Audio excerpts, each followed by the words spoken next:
নমস্কার বন্ধু, sport pencil চ্যানেলের আরো একটি নতুন ভিডিওতে আমি আপনাকে বিশেষ করে আপনি আমার ভিডিও দেখছেন শুনছেন স্বাগত জানাবো।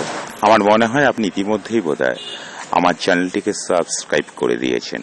যদি না করে থাকেন বন্ধু, ইচ্ছা হয় না ইস্ট বেঙ্গলের ক্লাবের স্বার্থে আসুন না বন্ধু, একটা বৃহত্তর একটা অনেক বড় ইস্ট বেঙ্গল পরিবার গড়ে তুলি আমরা।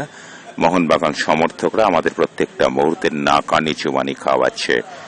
ভিডিওর নিচে থাকা সাবস্ক্রাইব বাটনটিকে প্রেস করুন, হয়ে যান স্পোর্ট পেন্সিল চ্যানেল বা ইস্ট বেঙ্গল পরিবারের একজন গুরুত্বপূর্ণ সদস্য।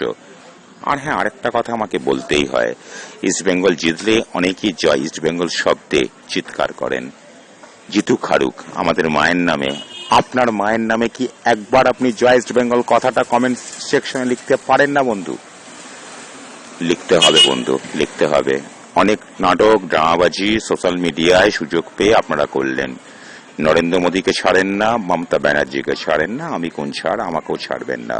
তবে আজকের ভিডিওর সব থেকে গুরুত্বপূর্ণ যে তথ্যটা নিয়ে আপনাদের সামনে আসলাম, প্রথমেই বলবো বন্ধু, এই মুহূর্তে ইস্ট বেঙ্গল ক্লাব যেসব ফুটবলারদের সঙ্গে একেবারে প্রাথমিক স্তরে কথাবার্তা চালিয়ে যাচ্ছে, তাদেরকে নিয়ে এই ভিডিওর মূল আলোচনা। সেখানে আছে দেশি, সেখানে আছে বিদেশি।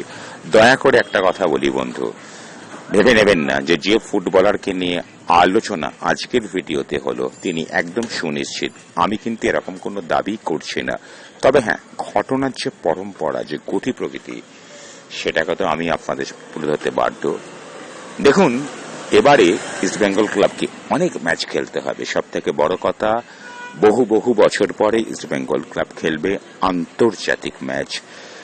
একজন গোলরক্ষককে দিয়ে চলে না বন্ধু, গিল তো আছেন, চোটাঘাতের সমস্যা থাকতে পারে, বাজে ফর্ম থাকতে পারে, কার সমস্যা থাকতে পারে।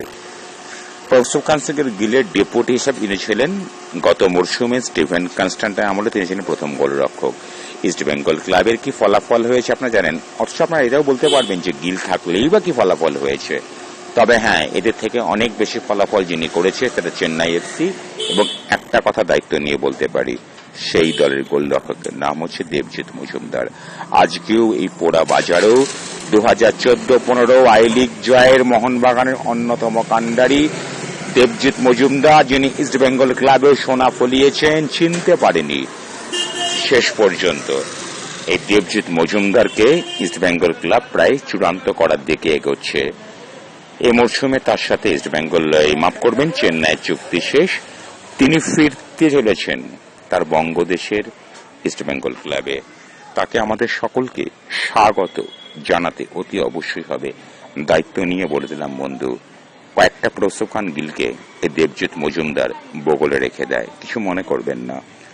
এর থেকেও বড় যদি একটা খবর আপনাদের সামনে আজকের ভিডিওতে আমি তুলে ধরি, তাহলে আপনারা অনেকেই অবাক হবেন, অনেক রকম মন্তব্য করবেন।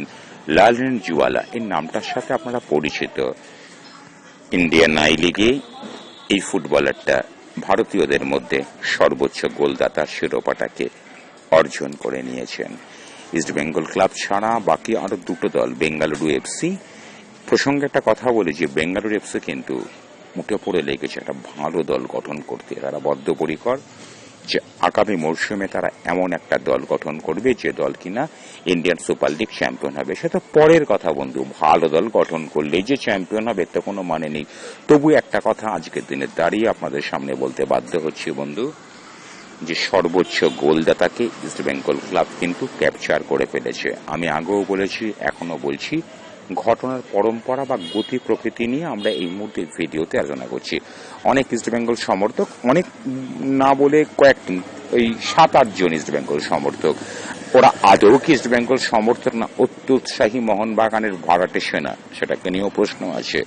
তাদেরকে হয়তো বলে দিয়েছে হয়তো যে চলো ইস্ট বেঙ্গল চ্যানেলে গিয়ে উল্টো পাল্টা কথা বলো। তারা বলছে কিছু পয়সা হয়তো পাচ্ছে, কিছু পয়সার বিনিময়ে তারা নিজেদেরকে আত্মসমর্পণ করেছেন। তাদের কথাকে বাদ দিয়ে তাদের পদদলিত করে আজকে সব থেকে বড় যে খবরটা আপনাদের সামনে আমি তুলে ধরতে বাধ্য হচ্ছি বন্ধু, যে দেবজিৎ মজুমদারকে ইস্ট বেঙ্গল ক্লাব চূড়ান্ত করলো লালরেনজুয়ালাকে। ডেভিড নামটা নিশ্চয়ই জানেন, অত্যন্ত পরিচিত। তার স্বপ্ন ছিল আমি খেলবো হচ্ছে ইন্ডিয়ান সুপার লিগ।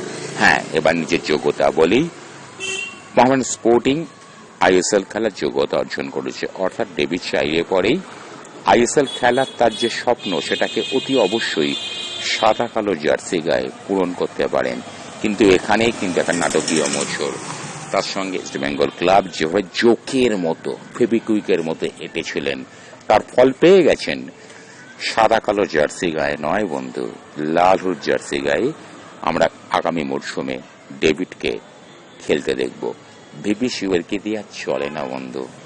৮৩ লক্ষ টাকার ট্রান্সফার বিনিময়ে 2 মরশুম আগে তাকে আনাটা যে কত বড় ভুল। একটা পরিশ্রমী ফুটবল তিনি সেই মুহূর্তে নর্থ ইস্ট ইউনাইটেডে খেলতেন।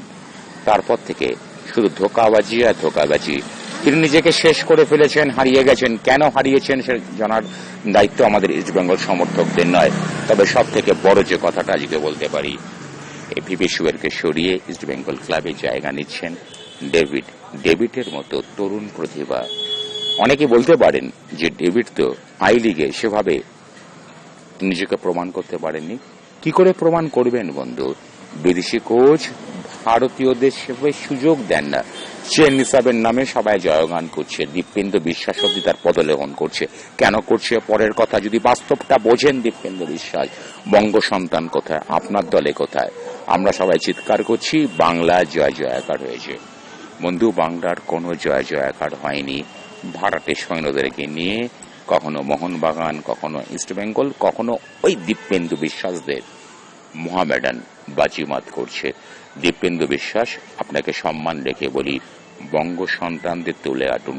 চেন্নি সাহেবের ওপরে আপনার তো কথা বলার যোগ্যতাই নেই, ক্ষমতাই নেই। ছেড়ে দিন, ভালো ফুটবলারকে নিয়ে আসুন, বাতেলা বন্ধ করুন। ধন্যবাদ।